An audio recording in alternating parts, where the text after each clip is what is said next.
Cuentos de terror y misterio. John Silence presenta.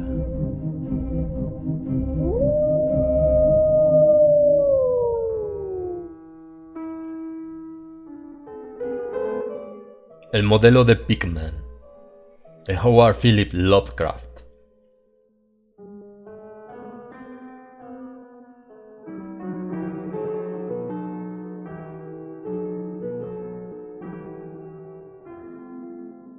No es necesario afirmar que he enloquecido, Elliot. Hay mucha gente que tiene prejuicios más extravagantes que este.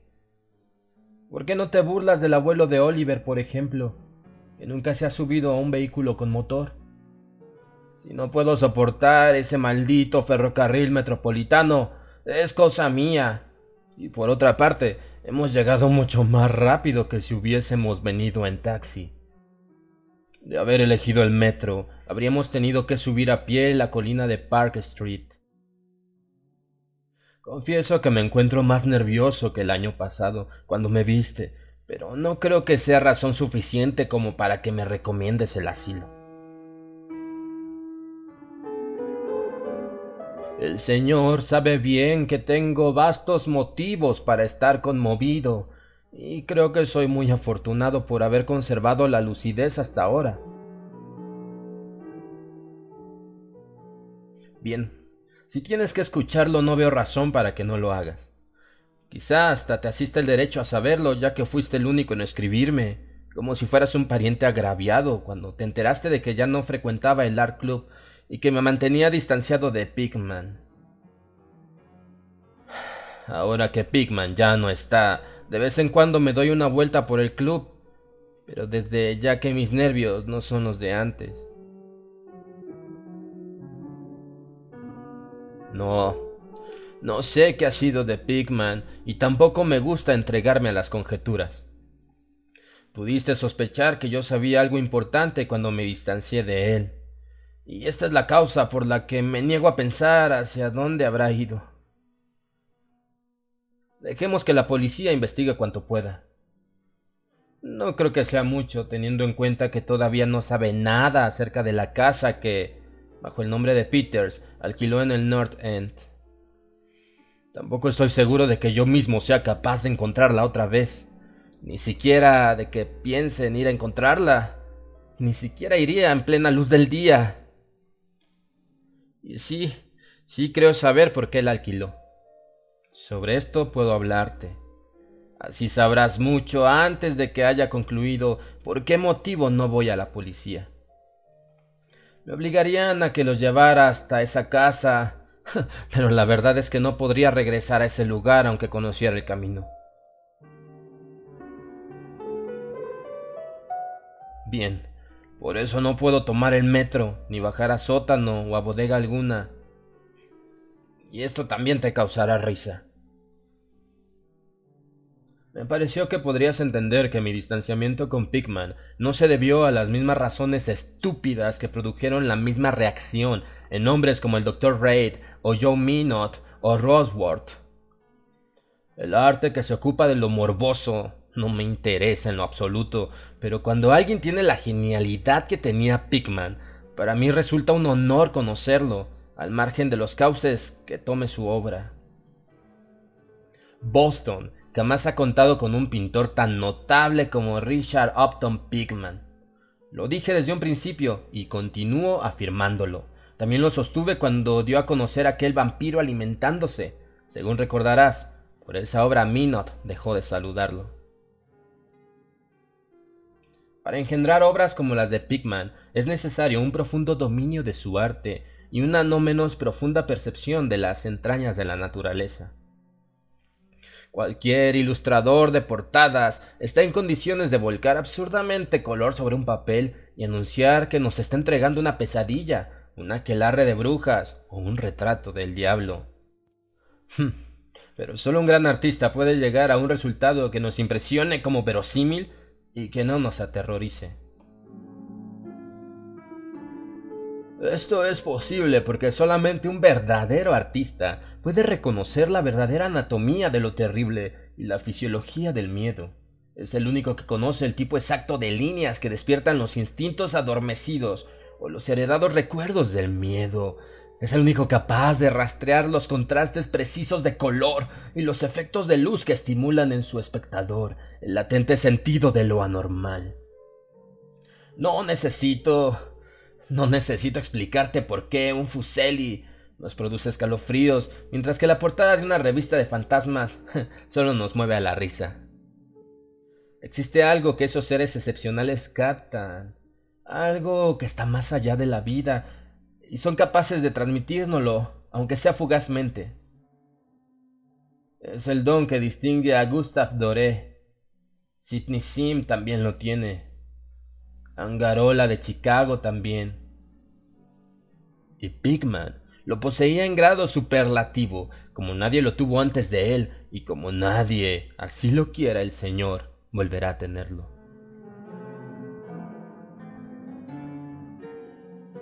No quieras saber qué es lo que esos hombres ven. Es la práctica artística. En esa práctica se advierte una gran diferencia entre las obras que captan estos seres esencialmente arrancados a la naturaleza y los productos industriales, desechables, que se fabrican en un estudio. En suma, debería decir que el artista propiamente fantástico está dotado de un tipo de visión que lo faculta para percibir motivos genuinos de un mundo espectral. Por esto, logra unos resultados que distan kilómetros de las melosas representaciones de sueños, así como las obras de un pintor vitalista. Toman distancia de los pastiches de alguien que ha aprendido a dibujar por correspondencia. Si alguna vez me hubiese sido permitido ver lo que Pigman vio. Pero no. Mejor vayamos a beber un trago antes de enfrascarnos en este asunto. Por Dios, no estaría con vida si hubiera visto lo que ese hombre, si es que era un hombre, vio. Como recordarás, el fuerte de Pigman eran los rostros. Creo que nadie desde Francisco Goya ha puesto tanta intensidad en unos rasgos o en una expresión. Y antes que Goya, habría que buscar en los anónimos artistas medievales que crearon las gárgolas o las quimeras de Notre Dame o del Mont Saint-Michel. Ellos creían en la realidad de las criaturas que plasmaban en sus obras, y tal vez también veían esa clase de criaturas, sobre todo si se recuerda que la Edad Media tuvo algunas etapas muy curiosas. Recuerdo perfectamente que en cierta ocasión le preguntaste a Pigman dónde demonios conseguía tales ideas y visiones. La respuesta fue una por demás desagradable carcajada. Esa carcajada fue casualmente la razón por la que Reid se disgustó con él. Reid venía de graduarse en patología comparada y era un saco de grandes ideas sobre el significado biológico o evolutivo de cualquiera de los síntomas mentales o físicos imaginables. Su aversión a Pigman era cada vez más notoria y terminó prácticamente en miedo al pintor. Decía que la expresión de Pigman e incluso sus rasgos tomaban un derrotero progresivo que no le gustaba. Se desarrollaban en un sentido que no era humano. Si has mantenido correspondencia con Reid, supongo que le habrás dicho que su error consistió en dejar que los cuadros de Pigman operaran directamente sobre sus nervios o su imaginación. Fue lo que yo dije por aquel entonces. Puedes estar seguro de que no me distancié de Pigman por ninguna de estas cosas. Al contrario, mi admiración hacia el maestro fue creciendo, ya que no había duda alguna de que aquel vampiro alimentándose era una obra maestra. Como sabes, el club se negó a exhibirlo y el Museo de Bellas Artes ni siquiera lo aceptó como donación. Nadie tampoco quiso comprarlo, así que el cuadro quedó arrumbado en casa de Pigman hasta que éste se marchó. Ahora está en manos de su padre en la casa familiar de Salem. Bien sabes que Pigman es originario de la antigua Salem. Uno de sus antepasados fue quemado en 1692 por brujería.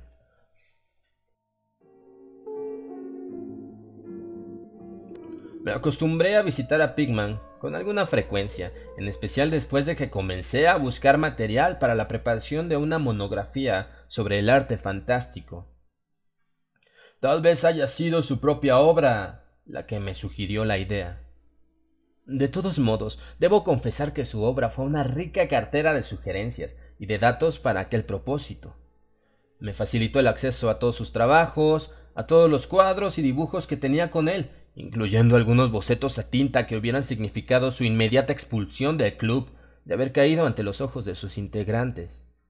En poco tiempo me había transformado en una especie de adepto que pasaba horas enteras pendiente de teorías artísticas y especulaciones filosóficas tan desatinadas que por sí solas habrían justificado la internación de Pickman en el manicomio de Danvers. El pintor se volvió muy confidencial conmigo, seguramente debido tanto a mi demostrada admiración cuanto al hecho de que casi toda la gente había comenzado a rehuirlo. Una tarde me dijo que si estuviese seguro de mi discreción y de mi entereza, me mostraría algo distinto a lo que yo estaba acostumbrado a ver, algo considerablemente más perturbador que cualquiera de las piezas que tenía en su casa. Ciertas cosas, me confió, no son tolerables para Newbury Street. Aquí estarían fuera de lugar y tampoco podrían ser concebidas en este lugar. Mi misión consiste en capturar las armonías del alma, y esto claramente resulta imposible de practicar en una serie de aburridas calles de reciente construcción. Back Bay no es Boston, todavía sigue siendo nada, porque no ha tenido tiempo suficiente como para compactar recuerdos y poblarse de espíritus locales. Los fantasmas de aquí son fantasmas domesticados que han olvidado su hogar inicial en un pantano o en una cueva de relativa profundidad. Yo necesito fantasmas humanos, fantasmas de seres lo suficientemente fuertes como para haber resistido una ojeada al infierno y lo suficientemente aptos como para haber vuelto con el significado de lo que habían visto. El mejor lugar para que viva un artista, continuó, es el North End. Si fuera coherente y sincero consigo mismo y con su obra, el artista solo habitaría en los barrios pobres, allí donde se acumulan las tradiciones. Esos lugares no solo han sido construidos, se han desarrollado. En esos lugares han vivido generaciones tras generaciones, han gozado de la vida y han muerto, en épocas que la gente se atrevía a vivir, sentir y morir. ¿Tenías idea de que en 1632 existía un molino en la Cobb's Hill y que la mitad de las actuales calles fueron trazadas en 1650? Puedo mostrarte edificios que se mantienen en pie desde hace más de 2 siglos y medio, casas que han soportado cosas que harían derrumbarse a los edificios modernos. ¿Qué sabe la gente de hoy en día acerca de la vida y de las fuerzas que las mueven? Hoy le llamas fantasías a la brujería de Salem, pero mi retatarabuela bien podría haber usado otras palabras. La colgaron en la Gallows Hill, custodiada por la mirada beata de Cotton Mather. El maldito Mather siempre estaba obsesionado con que alguien lograra fugarse de aquella demoníaca cárcel de monotonía. Lástima que no lo hayan hecho víctima de un hechizo o que le hayan chupado toda la sangre durante la noche. Puedo mostrarte uno de los lugares donde vivió, proseguía Pickman, y también puedo llevarte a otra casa a la que no se atrevía a entrar pese a sus muchas bravatas. Conocía cosas que no se animó a escribir en aquel desabrido Magnalia y en el pueril Maravillas del Mundo Invisible. A propósito, ¿sabías que existió una época en que todo el North End estaba surcado por una red de túneles que permitían a ciertas personas el contacto con ciertas casas, con el cementerio y con el mar? Si examinamos 10 casas construidas antes de 1700, apuesto que en 8 de ellas puedo mostrarte algo raro en la bodega. No pasa mes sin que leamos en los periódicos que un grupo de obreros descubrió pasadizos subterráneos que no llevan a ninguna parte. Hace poco se localizó uno en la Hedman Street. Había brujas y la invocación de sus sortilegios, contrabandistas, piratas y lo que del mar recogían. Puedo asegurarte que en otras épocas la gente sabía cómo vivir y cómo ingeniárselas para dilatar las fronteras de la vida. Y por cierto que este no era el único mundo que un hombre con imaginación y valiente podía conocer. Y pensar que hoy en cambio las mentes se han aguado tanto que incluso un club de pretendidos artistas se estremece y conmociona si un cuadro traspasa los sentimientos que pudo experimentar un feriante de la Bacon Street. Lo único que salva al presente, afirmaba el pintor, es su propia estupidez, porque lo inhabilita para interrogar al pasado. ¿Qué dicen en realidad del North End los mapas, los archivos y las guías? Puedo llevarte a 30 o 40 callejuelas ubicadas al norte de la Prince Street, cuya existencia no es conocida ni siquiera por 10 personas, aparte de los extranjeros que viven en ellas. ¿Y qué saben acerca de su naturaleza esos hombres morenos?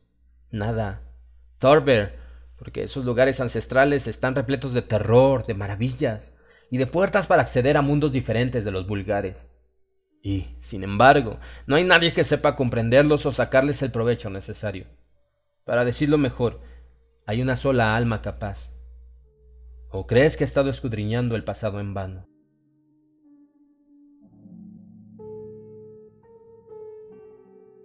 Por lo que advierto, me decía, te interesa esta clase de cosas.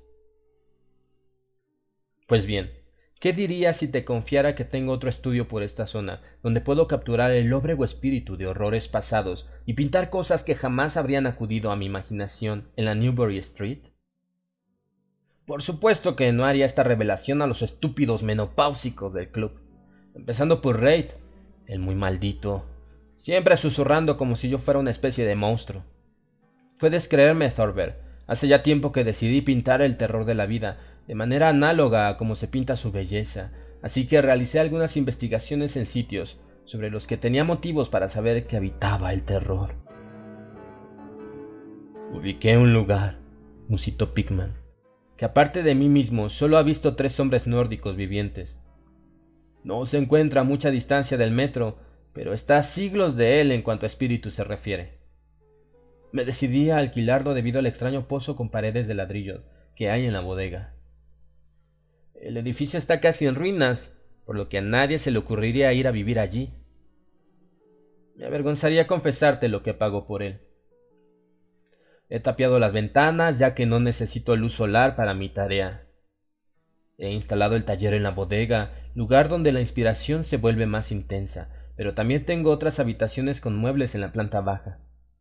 El edificio pertenece a un siciliano y para alquilárselo he usado el nombre de Peters. Si quieres, concluyó Pickman, te llevaré esta noche. Estoy seguro de que los cuadros te gustarán mucho, puesto que en ellos está lo mejor de mí. No tendremos que caminar mucho.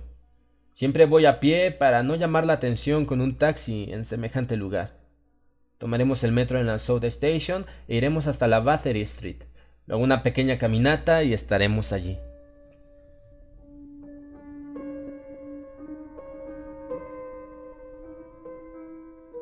Elliot, vas a comprender si te digo que después de haber visto lo que vi, pude haber acompañado a Pickman incluso al mismo infierno.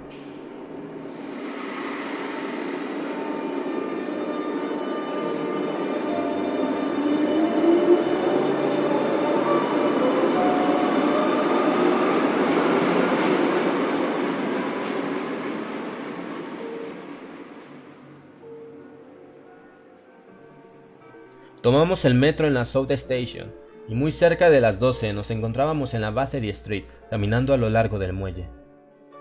A continuación subimos por todo el largo de una desierta callejuela, que era la más vieja y la más sucia que había visto en toda mi vida.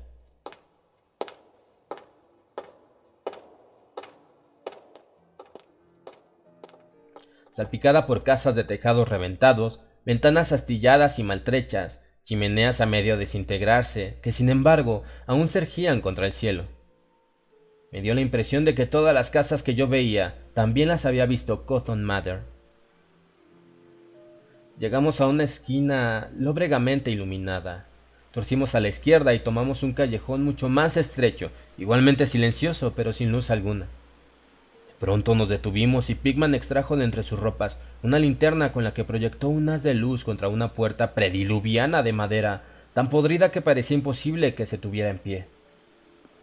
Pickman la abrió y me invitó a entrar a un desierto vestíbulo que aún conservaba los rastros de lo que en otros tiempos supo ser un magnífico artesonado de roble.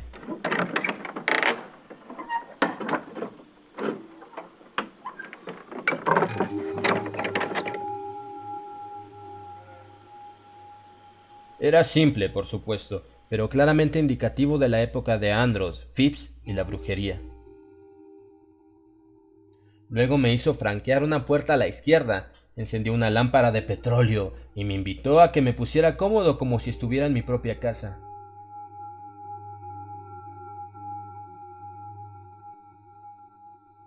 Bien sabes, Elliot, que soy lo que se llama un tipo duro, pero debo confesarte que lo que me mostraron las paredes de aquella casa me anudó el alma y las tripas.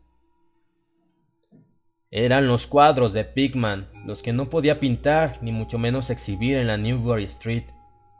¿Qué te puedo decir? Mejor vamos a tomar otra copa, la necesito. Bueno, como comprenderás es inútil que trate de describirte aquellas telas, porque ¿cómo hacer para describir el más terrible, herético horror y la más hedionda descomposición moral mediante unas simples pinceladas de color puestas sobre un plano? No se veía en esas obras la técnica sofisticada que se advierte en Sidney Sim, ni siquiera los panoramas o la vegetación cósmica que Clark Ashton Smith emplea para suscitar el horror. Los contornos recogían por lo general los desdibujados rasgos de antiguos cementerios, bosques tenebrosos, rocas linderas al mar, túneles revestidos de ladrillos, viejas habitaciones artesonadas o sencillas criptas de mampostería. El cementerio de la Copp's Hill, que seguramente no se encontraba muy lejos de donde estábamos, era el escenario predilecto. La locura y la deformidad se cebaban en las figuras de primer plano, puesto que, como sabes, en la pintura de Pickman predomina un satánico retratismo. Las figuras no eran del todo humanas, más bien intentaban acercarse a diversos grados de lo humano. La mayor parte de los seres apenas bípedos ostentaban un aire canino. Me parece verlos, sus ocupaciones. No me pidas precisión. Por lo general parecía que estaban alimentándose todo el tiempo, pero no te voy a decir en qué consistía su alimento. Algunas veces se agrupaban en cementerios o pasadizos subterráneos y de vez en cuando se disputaban su presa, o para decirlo mejor, su preciado botín. Y sobre todo, esa maldita expresividad que Pickman sabía insuflar a los cegados rostros del macabro botín. En algunos cuadros las criaturas saltaban a través de una ventana abierta al corazón de la noche, o anidaban en el pecho de algún ser durmiente para entretenerse con su garganta. Una de las pinturas mostraba a una jauría de aquellas repugnantes criaturas aullando en torno a una bruja empalada en la Gallows Hill, cuya fisonomía tenía una notable similitud con la de los seres que la rodeaban. Lo que me impresionó hasta el vómito no fue la temática de aquellos cuadros. No soy un niño, y por cierto que he visto cuadros parecidos muchas veces. Fueron los rostros, Elliot, aquellos rostros que parecían escapar de la tela, movidos por un hálito vital. En este mismo momento podría jurarte que estaban vivos. Dame otro trago, Elliot, por favor. Recuerdo una tela llamada La Lección. Dios mío. ¿Te imaginas a un grupo de esos seres agazapados en semicírculo en un cementerio, entregados a la tarea de enseñar a un niño a alimentarse como ellos? Supongo que se trataría de los términos de un intercambio. Seguramente, como ves, el viejo mito sobre las terribles sustituciones que practican los seres sobrenaturales, dejando en las cunas a sus propias crías y llevándose a los niños que duermen en ellas. Los cuadros de Pickman mostraban qué les ocurre a estos niños robados, cómo se desarrollan, y desde ese instante comencé a advertir una espantosa similitud entre los rostros de las figuras humanas y las no humanas.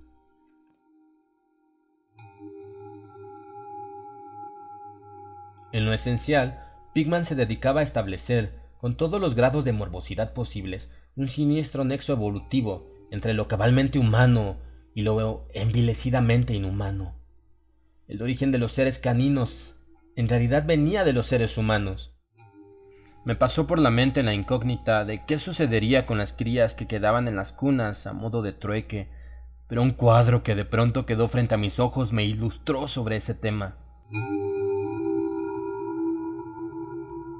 La tela representaba los interiores de una casa puritana, ornada con muebles del siglo XVII y una reunión familiar en torno al padre que leía la Biblia. Todos los rostros, a excepción de uno, transmitían integridad y solemnidad. El diverso exhalaba la más repulsiva mofa. Se trataba de un joven, por lo que podía inferirse hijo de aquel piadoso padre, aunque su hermandad con los seres infrahumanos era indudable. Era el producto de uno de aquellos trueques, y en un impulso de ironía superior, Pickman había conferido a las facciones del joven una estremecedora semejanza con las suyas propias. A todo esto, Pickman había dado luz a una lámpara en la habitación contigua y me invitaba a pasar para enseñarme sus últimos estudios. Aún no había abierto la boca para comunicarle mis impresiones sobre lo que había visto. El terror y la emoción me habían dejado mudo, pero él percibió claramente mi estado anímico y sin duda esto le halagó. Nuevamente, Elliot, quiero que tengas en cuenta que no soy un payaso capaz de ponerse a gritar frente a cualquier espectáculo que sea parte de lo que llamamos normal. Soy lo bastante mayor como para no dejarme impresionar con facilidad.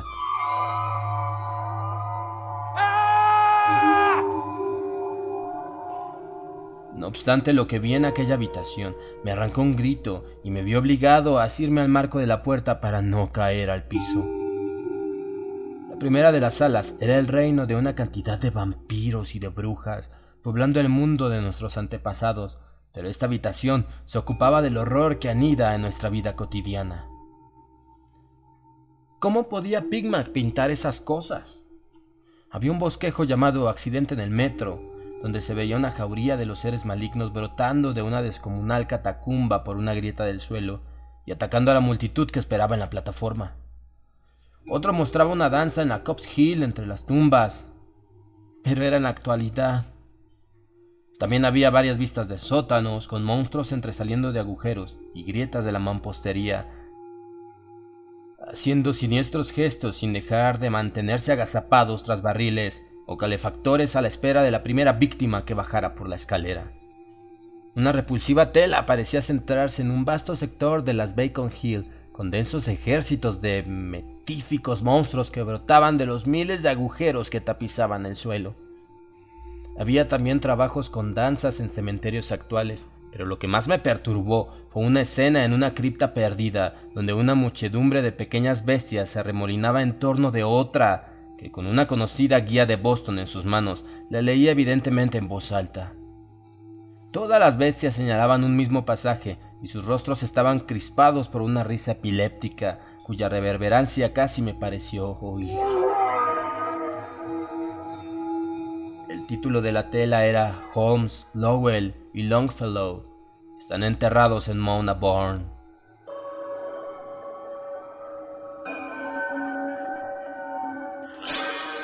Mientras recobraba algo de aplomo y serenidad, en tanto me iba adaptando a aquella segunda habitación diabólica y morbosa, comencé a analizar mi propio estado de ánimo. En primer lugar, dilucidé que todo aquello que me producía asco era porque evidenciaba la falta de humanidad y la terrible crueldad de Pickman. Sin duda debía de ser un indeclinable enemigo del género humano para regodearse de aquella manera con la tortura del espíritu y de la carne y con la degradación de lo humano. En segundo lugar, toda aquella pintura era aterradora debido a su propia grandeza. El suyo era un arte que persuadía. Al mirar sus cuadros veíamos a los demonios en persona y, por supuesto, nos inspiraban miedo. Y lo más curioso de todo era que Pickman pintaba de un modo lineal, sin recurrir a ningún truco o efectismo, sin difuminaciones de la luz o distorsión de lo real. Los perfiles simplemente eran nítidos y los detalles lamentablemente muy definidos. Pero los rostros... ¿Qué te puedo decir de los rostros?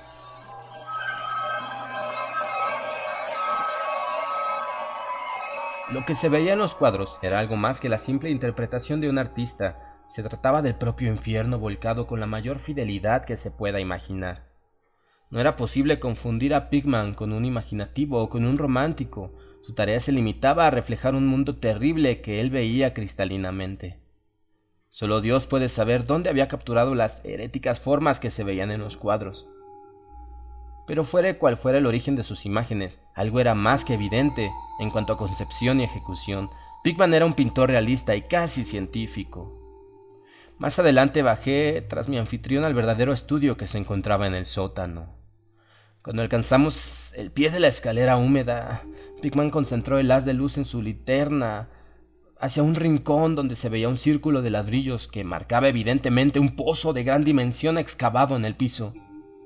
Al acercarnos comprobé que el orificio medía aproximadamente 1,5 metros de diámetro, con paredes que tendrían 1 pie de espesor y que sobresalían unas 6 pulgadas por encima del nivel del suelo. Tenía todo el aspecto de tratarse de una de esas sólidas obras del siglo XVII.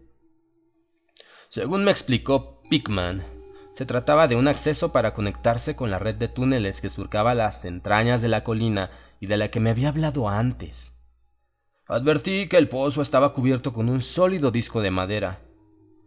Al pensar en los sitios donde debía llevar el pozo, si es que las desatinadas revelaciones de Pickman tenían algo de verdad, un estremecimiento recorrió todo mi cuerpo. No obstante, seguimos avanzando y a través de una carcomida puerta, mi anfitrión me hizo pasar a una habitación bastante grande, con piso de madera y equipada propiamente como el estudio de un pintor. Una instalación de gas acetileno aportaba la luz necesaria para trabajar allí. Los cuadros sin acabar, puestos sobre caballetes o simplemente apoyados contra la pared, producían el mismo horror que los que había visto antes y volvían a dar fe de la meticulosidad que caracterizaba al artista. El esbozo de las escenas era muy cuidadoso y las líneas de lápiz revelaban el cuidado con que Pickman trataba de conseguir la perspectiva y las proporciones precisas.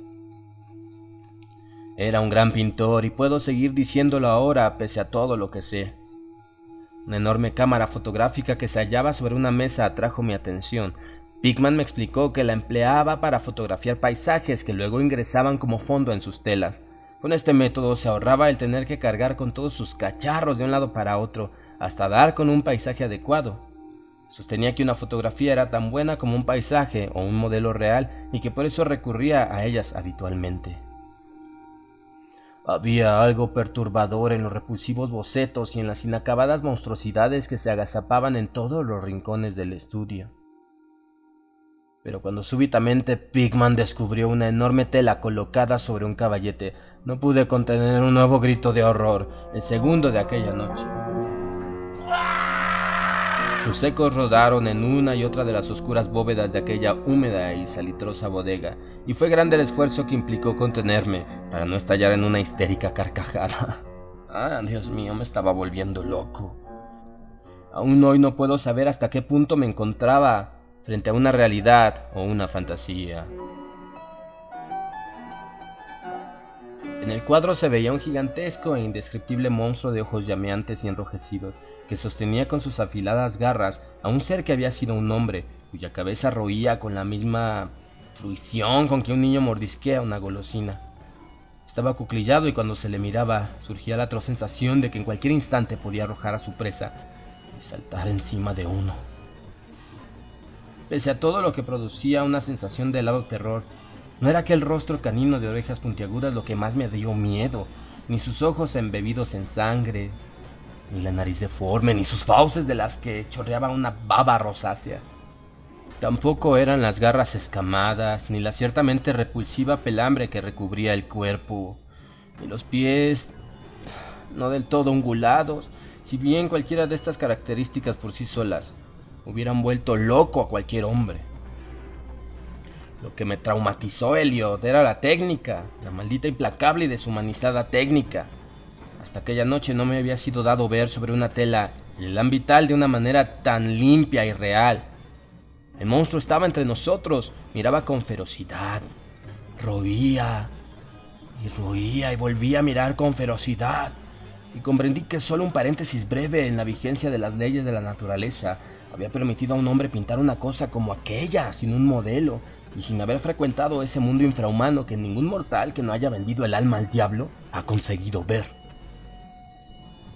Adosado desprolijamente a una parte de la tela aún no pintada, se veía un trozo de papel muy arrugado, En principio pensé que se trataba de una de las fotografías que Pickman utilizaba para lograr algún fondo tan espantoso como el motivo central de su arte.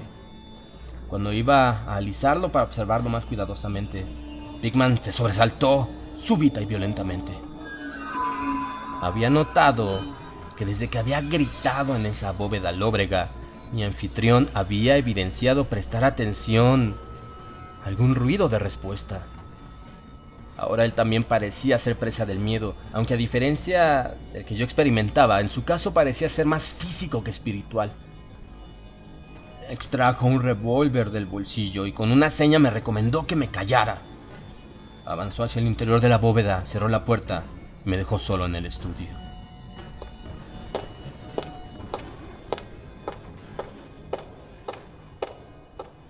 Sentí que la parálisis se apoderaba de mí.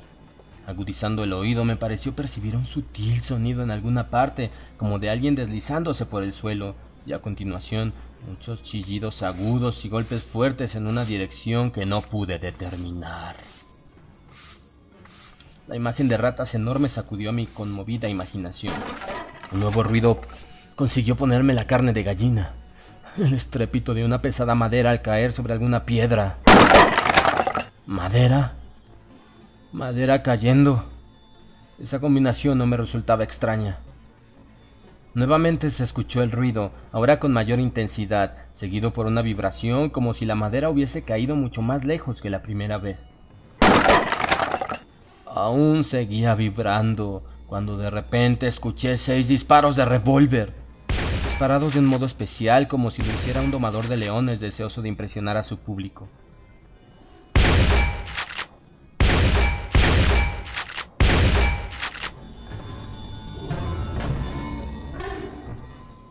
Pocos momentos después se abrió la puerta e ingresó Pickman con su arma humeante y maldiciendo a las ratas que pululaban en el viejo pozo. «Solo el diablo sabe lo que comen allí, Thorberg», refunfuñó, «porque esos viejísimos túneles comunican con cementerios, cubiles de bruja y con el mar. Tus gritos seguramente las habrán excitado. Después de todo, no hay que quejarse demasiado. Agregan un poco de atmósfera y color al ambiente, ¿no crees?»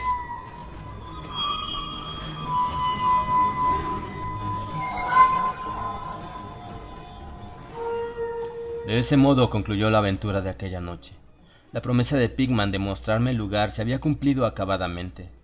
Abandonamos aquel laberinto de callejuelas por otra dirección, ya que de pronto me encontré en la muy familiar Charter Street, aunque me sentía muy excitado como para identificar el modo en que habríamos llegado hasta allí. Era demasiado tarde para tomar el metro, así que regresamos a pie por la Hanover Street. Recuerdo muy bien la caminata. Doblamos en Tremont y luego de subir por Bacon llegamos hasta la esquina de Joy, donde Pickman me abandonó. Y desde ese momento no volví a verlo. ¿Por qué dejé de ver a Pickman? Contén tu impaciencia, Elliot. Deja que pida otro poco de café. No fue por los cuadros que vi en aquel lugar, aunque por cierto que ellos hubieran sido motivo más que suficiente para que a Pickman le hubiesen prohibido el acceso a 9 de cada 10 hogares de Boston. Espero que ahora comprendas la razón de mi fobia a bajar a los túneles del metro y a los sótanos. Me aparté de él por algo que encontré a la mañana siguiente en uno de los bolsillos de mi abrigo. Sí, era el estrujado papel que estaba prendido a la espantosa tela de la bodega. Lo que yo había pensado que era una fotografía con algún paisaje que Pickman se proponía emplear como fondo para el monstruo. Seguramente cuando se produjo el sobresalto súbito de Pickman, me eché inadvertidamente el papel en el bolsillo antes de llegar a mirarlo. Ah, mira, ya llegó el café. Elliot, tómate tu café sin azúcar.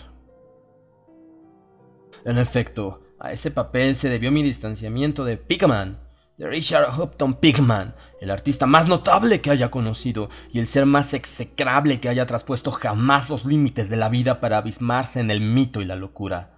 Reid estaba en lo cierto. Pickman no era estrictamente humano. No quieras que te explique o que conjeture sobre aquel papel que quemé. Hay secretos que se remontan a la época de Salem y no olvides que Cotton Mather refiere cosas aún mucho más extrañas. Bien sabes lo endemoniadamente expresivos que eran los cuadros de Pickman y todas las veces que nos preguntamos de dónde habría sacado aquellos rostros. Bueno, debo confesarte que aquel papel no era la fotografía de un paisaje para ser empleado como fondo.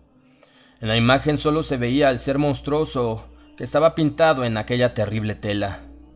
Era el modelo que le había servido de inspiración y el fondo no era más que la pared de la bodega, registrada con todos sus detalles. Por Dios, Elliot, aquella era una fotografía tomada del natural. Era el modelo que le había servido de inspiración y el fondo no era más que la pared de la bodega, registrada con todos sus detalles. Por Dios, Elliot. Aquello era una fotografía real. Una fotografía tomada al natural.